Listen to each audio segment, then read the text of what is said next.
Hello friends, this is SP Singh and welcome to smarter every day. Dear friends, मैं एक चीज़ आपको clear कर दूं कि ये जो आप देख पा रहे हैं ये आपका सी-टेट प्राइमरी लेवल का सिलेबस है जो मैं आपको पहले दे चुका हूं। आज मैं अब देखिए आपके सिलेबस में भाषा और चिंतन एक टॉपिक है। भाषा और चिंतन, ठीक है। देखिए यहाँ से ये सी-टेट का सिलेबस है कक्षा 1 से 5 तक के लिए, ओके। और ये मैं टेलीग्राम चैनल पर मैंने शेयर किया हुआ है, अगर किसी को दिक्कत हो तो बता दें, मैं दोबारा शेयर कर दूंगा। तो जो बाल विकास और अध्यापन है, यहाँ से आपके क्वेश्चंस निकल करके आते हैं। 30 प्रश्न आएंगे जिसमें से 15 नंबर में आपको यह सब मिलेगा, ठीक है। ये सिलेबस है आपका, ये चीज़ें आपको पढ़नी है। तो मैंने चूज किया है कि आज मैं आपको भाषा और चिंतन, लैंग्वेज एंड थिंकिंग पढ़ाऊँगा, ठीक है। और आप 5 मिनट वीडियो पे 2 मिनट रुक जाइए, आपको सब समझ में आने लग जाएगा बहुत बेहतरीन तरीके से। देखिए माय डियर फ्रेंड्स, आजकल यूट्यूब पे बहुत ज़्यादा लोग एकदम कहते हैं स्मार्ट बोर्ड पे पढ़ाते हैं, और या बोर्ड है तो मेरे पास वो सब चीज़ें नहीं है, लेकिन फिर भी मैं आपको बेस्ट देने का प्रयास करता हूँ। तो आज मैं आपको भाषा और चिंतन पढ़ाऊँगा, बुक से पढ़ाऊँगा। तो अब इसको आप समझिए, मैं 100% आपको बहुत बेहतरीन समझाने का प्रयास करूँगा।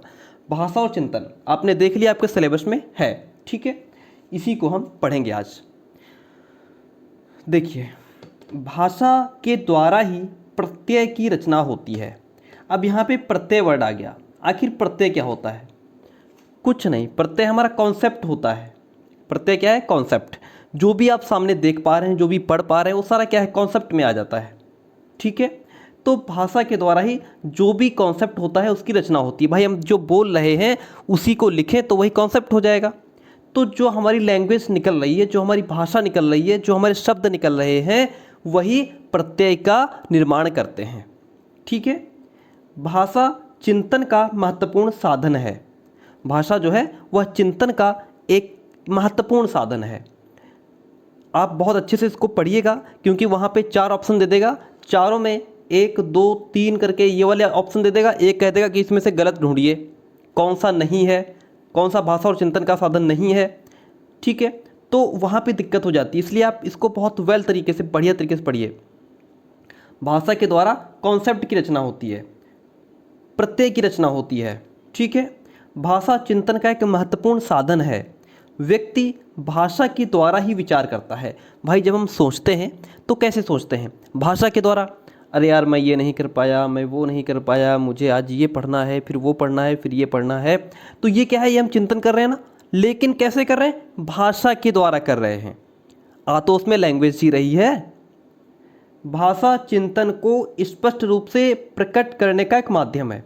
जो भाषा है वह चिंतन को स्पष्ट रूप से, यानी कि हम जो भी कुछ सोच रहे हैं फिर हम उसको क्या है, अपनी भाषा में यूज़ कर रहे हैं, या बोल रहे हैं, या अपने विचारों को दूसरों तक पहुंचा रहे हैं, वो क्या है? वो हमारे विचार, हमारा चिंतन भाषा के रूप में प्रकट हो रहा है, ठीक है।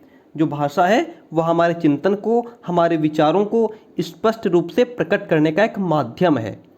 अगर भाषा ना हो, तुम अपने विचार लोगों तो कैसे पहुंचाएंगे? नहीं पहुंचा सकते ना। तो जो कुछ हम सोचते हैं, जो हमारे विचार हैं, वो लोगों तक पहुंचाने का साधन भाषा है। कुछ मनोवैज्ञानिकों ने चिंतन को आंतरिक संभाषण कहा है। कुछ ऐसे साइकोलॉजिस्ट हैं जिन्होंने चिंतन को आंतरिक स्पीच कहा है, इनर स्पीच, यानी कि जो है अंदर का भाषण। भाई अगर हम कभी कुछ सोच रहे होते हैं, या अपने बारे में कुछ सोच रहे होते हैं, लोगों के बारे में सोच रहे होते हैं, तो क्या होता है कि हम अपने आप में ही एक स्पीच दे रहे होते हैं, अंदर की हम एक भाषण दे रहे होते हैं, हम अंदर से ही एक भाषण दे रहे होते हैं, ठीक है। तो वो एक इनर स्पीच हो गई। जिस व्यक्ति के पास भाषा शक्ति या शब्द, देखिए, जिस व्यक्ति के पास भाषा शक्ति या शब्द भंडार अधिक होता है, वह अपने विचारों को सरलता और स्पष्टता से व्यक्त कर सकता है। भाई अगर हमारे पास शब्द भंडार ही नहीं है और हमें कोई 4 लाइनें बोलने के लिए कह दे, हमारे पास शब्द ही नहीं है, तो हम क्या बोल पाएंगे? नहीं बोल पाएंगे, है ना। भाषा, जिस व्यक्ति के पास भाषा शक्ति, जिसको लैंग्वेज का अच्छा नॉलेज है, वही तो ज़्यादा देर तक बोल सकता है, वही तो अपने विचार प्रकट कर सकता है। जिसके पास शब्द भंडार ही नहीं है, जिसको भाषा का ज्ञान ही नहीं है, तो वो अपने विचारों को कैसे प्रकट करेगा, है ना। भाषा शाब्दिक या सांकेतिक हो सकती है। भाषा शाब्दिक है, किताब यहाँ ले आओ, ये क्या है? शाब्दिक हो गई। और मैंने इशारा कर दिया, मैंने इशारा किया कि ये चीज़ यहाँ उठा के रख दो, तो वो क्या है, सांकेतिक हो गई, है ना। जब आप मैच देखते हैं, क्रिकेट मैच देखते हैं, तो वहाँ पे अंपायर क्या करता है, क्या बोल बोल के बताता है कि ये चौवा हो गया, ये छक्का हो गया, ये चौका हो गया, ये क्या है, नहीं ना, बोल के नहीं बताता, सिर्फ इशारा करता है कि ये 4 हो गए, ये 6 हो गए, और आउट होने के लिए एक उंगली उठा देता है। वो सांकेतिक भाषा का यूज़ करता है। क्या करता है, सांकेतिक भाषा का यूज़ करता है। अक्सर लोग किसी कठिन समस्या पर विचार करते हुए, जब लोग किसी बड़ी समस्या पर विचार करते हैं तो स्वागत वार्तालाप करते हैं, या फिर हाथ या मुख मुद्रा से हाव भाव प्रकट करते हुए मौन या आंतरिक संभाषण में लीन दिखाई देते हैं। इसका मतलब ये हो गया कि जब कोई भी व्यक्ति किसी बड़ी प्रॉब्लम पर विचार कर रहा होता है तो देखना उसका फेस बता देगा, मतलब अपनी आंखें भी चलाएगा इधर उधर, गर्दन भी घुमाएगा, अपने हाथ भी ऐसे वैसे करेगा, है ना, तो इधर उधर करेगा। तो वो क्या है कि कठिन समस्या पर मतलब ऐसे करेगा कि इसको ऐसे ऐसे ऐसे कर लें, ऐसे नहीं ऐसे करना चाहिए। तो ये क्या है कि मतलब वो कठिन समस्या पर विचार कर रहा है, तो वो अपने हाव भाव भी उसके प्रकट हो जाते हैं। इससे ज्ञात होता है कि चिंतन में भाषा का प्रयोग किसी न किसी रूप में होता ही है।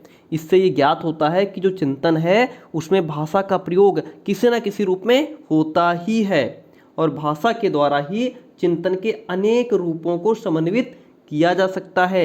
भाषा एक प्रकार का प्रतीक है, भाषा एक प्रकार का प्रतीक है, सिंबल है।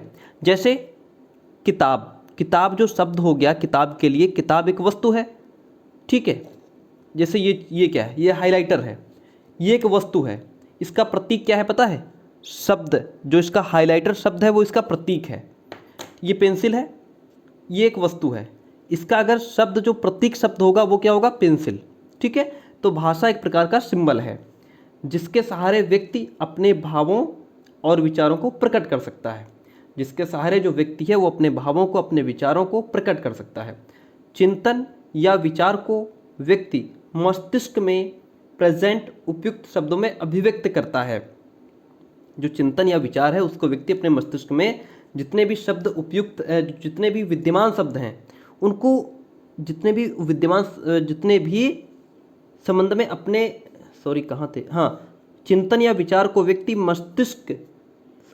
मस्तिष्क में विद्यमान उपयुक्त शब्दों में अभिव्यक्त करता है। हमारे दिमाग में जो भी विचार चल रहे हैं, जो भी चिंतन हमारा चल रहा है, उनको व्यक्ति क्या करता है, मतलब जो भी विचार, जो भी चिंतन हमारे मस्तिष्क में विद्यमान हैं, ठीक है, उनको व्यक्ति शब्दों के सहारे बाहर निकालता है ना। अगर शब्द ना हो तो हम अपने उन विचारों को जो हमारे दिमाग में विद्यमान है, जो हमारे माइंड में प्रेजेंट हैं, उनको हम कैसे बाहर निकालेंगे। वैलेंटाइन ने भाषा और चिंतन के संबंध में अपने विचार इस प्रकार प्रकट किए हैं। किस प्रकार, भाषा प्रत्ययों के निर्माण में सहायक होती है। वो सबसे पहले ही मैंने बता दिया था, पहली लाइन क्या थी, भाषा प्रत्यय का निर्माण करती है, भाषा के द्वारा ही कॉन्सेप्ट्स क्लियर होते हैं। एक शब्द अर्थ के लिए केंद्र भाव बनता है, चाहे वह शब्द, ये वैलेंटाइन ने कहा है, चाहे वह शब्द प्रतिमा के रूप में विकसित हो या प्रस्तावित कार्य या विचार साहचर्य के रूप में हो। जैसे कैसे, जैसे बालक के सामने जब हम पुस्तक, कॉपी या कलम शब्द का उच्चारण अलग अलग करते हैं तो वह इन शब्दों का अर्थ समझ जाता है। मैंने कहा तुम्हारी पुस्तक कहाँ है, तो पुस्तक की इमेज तुरंत उसके दिमाग में बन गई। वो जान गया कि जो पुस्तक होती है वो पढ़ने के लिए होती है, उसमें ये सब लिखा होता है, उसमें ये पिक्चर बनी होती हैं, कहानी होती हैं। वो समझ गया पुस्तक क्या होती है। मैंने उससे कहा कॉपी ले आओ, कॉपी की इमेज तुरंत उसके दिमाग में बन गई। बच्चा समझ रहा है, कॉपी मतलब लिखने वाली, जिसमें हम अपना काम करेंगे। कलम ले आओ, कलम की इमेज बच्चे के दिमाग में बन गई कि कलम क्या होती है जिससे हम लिखते हैं। बालक के सामने जब हम पुस्तक, कॉपी या कलम शब्द का उच्चारण अलग अलग करते हैं तो वह इन शब्दों के अर्थ समझ जाता है, हालांकि ये वस्तुओं से दिखाई नहीं जाती हैं। भाई बच्चा बैठा है, मैंने उससे कहा तुम्हारी किताब कहाँ है, किताब मैंने उसको दिखाई नहीं ना, दिखाई तो नहीं कि ये वाली किताब कहाँ है, इसको किताब कहते हैं, नहीं, उसको दिखाया नहीं गया, लेकिन वो समझ गया कि किताब कौन सी। पुस्तक शब्द की प्रतिमा उसके सामने रहती है, यानी कि जो पुस्तक है, पुस्तक जो वर्ड हमने बोला, जो शब्द बोला, उसकी प्रतिमा उसके सामने बन गई, उसकी इमेज बन गई, उसकी फ़ोटो उसके दिमाग में बन गई, और पुस्तक का प्रत्यय भी उसे ठीक से होता है, यानी कि पुस्तक को पहचान ठीक से लेता है। पुस्तक सुनते ही वह विचार कर लेता है कि पुस्तक में छपे पन्ने होते हैं। वो तुरंत जान जाता है कि जो पुस्तक होती है उसमें पन्ने छपे हुए होते हैं और यह पढ़ने के काम आती है। वो तुरंत जान जाता है कि सर क्या मांग रहे हैं। इस प्रकार के विचारने में भाषा ही सहयोग देती है। जो इस प्रकार का विचार है उसमें कौन हेल्प करता है? भाषा ही सहयोग करती है। अब यहाँ पे जो किताब शब्द है वह किताब वस्तु ये शब्द है हमारा। ये क्या है? ये एक शब्द है और ये जो किताब है वो वस्तु है। उसके लिए प्रतीक का काम करता है। अब यहाँ पे हमने कहा किताब कहाँ है, तो ये जो किताब है ये एक प्रतीक है इस वस्तु का। ये वस्तु है, किताब क्या है? एक वस्तु है। तो इस वस्तु के लिए ये वर्ड एक प्रतीक का काम करता है।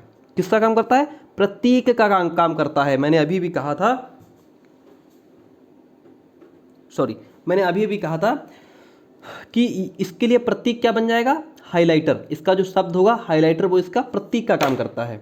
ये तो एक वस्तु है ना, तो जो किताब वस्तु है उसके लिए किताब शब्द जो है वो प्रतीक का काम करता है और चिंतन क्रिया में प्रतीकों की सहायता ली जाती है। अतः हम ये कह सकते हैं कि चिंतन और भाषा का घनिष्ठ संबंध है। चिंतन और भाषा का घनिष्ठ संबंध है। ये चैप्टर इतना इम्पॉर्टेंट है क्योंकि इसमें से बहुत सारे क्वेश्चंस बन करके आते हैं और बिना भाषा के चिंतन संभव नहीं है। किंतु कुछ मनोवैज्ञानिक ऐसा भी मानते हैं कि चिंतन भाषा के बिना भी हो सकता है। प्रायः ऐसे अवसर भी आते हैं जब हम बिना भाषा के प्रयोग के भी सोचते हैं। कभी कभी किसी विचार को प्रकट करने के लिए हम उपयुक्त शब्दों को नहीं ढूंढ पाते। अपने जो थिंकिंग है उसके लिए उस उचित जो शब्द हैं उनको हम नहीं ढूंढ पाते हैं। थोड़ा सा और रह गया है, इसको भी समझते हैं। किंतु ऐसा सर्वमान्य है, सब ऐसा मानते हैं कि चिंतन में भाषा का बहुत महत्व है। इसी तथ्य के अनुसार चिंतन में भाषा के कुछ कार्य हैं। जैसे भाषा द्वारा विचारों की अभिव्यक्ति होती है। भाषा के द्वारा ही हम अपने विचारों को लोगों तक पहुंचा सकते हैं। भाषा विचार विनिमय का एक साधन है। भाषा द्वारा ही विचार दूसरों पर प्रकट किए जा सकते हैं। वही बात मैं कई बार बोल चुका हूँ। भाषा विचार की सहायक है। भाई अपने विचार की सहायता कौन करता है? भाषा। ये सहायता ना करे तो ये बेकार है, हम किसी तक नहीं पहुंचा सकते इसको। प्रत्ययों का निर्माण यानी कॉन्सेप्ट्स का निर्माण भाषा विकास पर ही आधारित है। हमारे अंदर जो चल रहा है, जो हम लिखेंगे वो हमारा सब कॉन्सेप्ट हो जाएगा। भाषा ना हो तो हम कैसे उसको लिखेंगे? प्रत्यात्मक चिंतन। आखिर प्रत्यात्मक चिंतन क्या होता है? प्रत्यात्मक चिंतन में व्यक्ति अपने पूर्व के अनुभवों से सहायता लेता है, वो हमारा प्रत्यात्मक चिंतन होता है। उसमें भाषा का अधिक महत्व है। प्रत्यय निर्माण जो कॉन्सेप्ट का निर्माण होता है उसकी अंतिम मानसिक क्रिया में हम शब्द या भाषा के प्रयोग द्वारा ही सामान्य प्रत्यय का नामकरण भी करते हैं। भाषा स्मरण करने में सहायता करती है। कोई चीज़ हम भूल गए हैं उसको याद करने में भी भाषा हमारी सहायता करती है। भाषा चिंतन की बचत का भी एक साधन है। इन पॉइंट्स को बहुत ध्यान से पढ़ के जाइएगा, ठीक है? वरना 3-4 पॉइंट दे देगा और फिर आप कंफ्यूज हो जाएंगे अगर आपने डीपली नहीं पढ़ रखा है। जो भी पढ़ें, जितना पढ़ें उसका आपके पास पूरा नोट्स होना चाहिए। भाषा चिंतन की बचत का एक साधन है। भाषा के प्रयोग से विचार करने की कम आवश्यकता पड़ती है। भाई भाषा का प्रयोग हम कर रहे हैं तो उसे विचार करने की जो आवश्यकता है वो भी कम हो जाएगी। विस्तृत विचारों को हम कम शब्दों में प्रकट कर सकते हैं। मतलब जो चीज़ें हम बहुत लंबे तक सोच रहे हैं, ज़्यादा दूर तक हमारे विचार जा रहे हैं, उनको हम कम शब्दों में प्रकट कर सकते हैं। भाषा के द्वारा ही चिंतन में विस्तार भी किया जा सकता है। भाषा विचारों की ओर ध्यान केंद्रित करने में सहायता करती है। ठीक है, तो ठीक है। और इस प्रकार हम कह सकते हैं कि प्रत्यय और भाषा का घनिष्ठ संबंध है और चिंतन के विकास में प्रत्यय और भाषा का महत्वपूर्ण स्थान है। ये दोनों चिंतन के प्रमुख साधन हैं। ठीक है, मैं आशा करता हूँ कि क्लास आपको बहुत पसंद आई होगी क्योंकि मैंने पूरा डिटेल एक एक वर्ड को समझाने का प्रयास किया है। इसके बाद ये देखिए मैं आपको अकॉर्डिंग टू सिलेबस पढ़ाऊंगा, एक एक चीज़ को डीपली पढ़ाऊंगा। आज हमारा भाषा और चिंतन खत्म हो गया है। अब मैं भाषा और चिंतन से रिलेटेड जो क्वेश्चंस बनते हैं वो मैं आपको प्रोवाइड कराने का प्रयास करूंगा। ठीक है, तो इसके बाद नेक्स्ट जो भी टॉपिक होगा वो मैं आपको पढ़ाऊंगा। अगर आप मेरे साथ बने रहना चाहते हैं तो कमेंट जरूर करें कि सर हमको क्लास पसंद आई है और हम और क्लास चाहते हैं इसी प्रकार की। लेकिन मैं जो भी क्लास प्रोवाइड करूंगा वो मैं आपको इसी प्रकार से बुक से पढ़ाऊंगा क्योंकि ये बुक है हमारे पास, बहुत अच्छी बुक है, बहुत डिटेल में इसमें दिया हुआ है और पूरा सब जितना सिलेबस है सब इसमें है। तो अगर आप कमेंट करेंगे कि सर कंटिन्यू क्लासेज करिए और हमको क्लासेज चाहिए तो मैं ज़रूर क्लासेज आपको प्रोवाइड कराऊंगा। बाकी हमारा प्रीवियस ईयर तो चल ही रहा है, बीच बीच में उसको भी डालेंगे। और please support me, please like share comment तो जरूर करके जाइए, बता के जाइए कि सर क्लास हमको अच्छा लगा और हम और क्लासेज चाहते हैं। इससे मैं आपको एक एक जितना पॉइंट है सिलेबस का वो एक एक क्लियर करा दूंगा, आपका सीटेट बहुत गजब जाएगा। Thank you.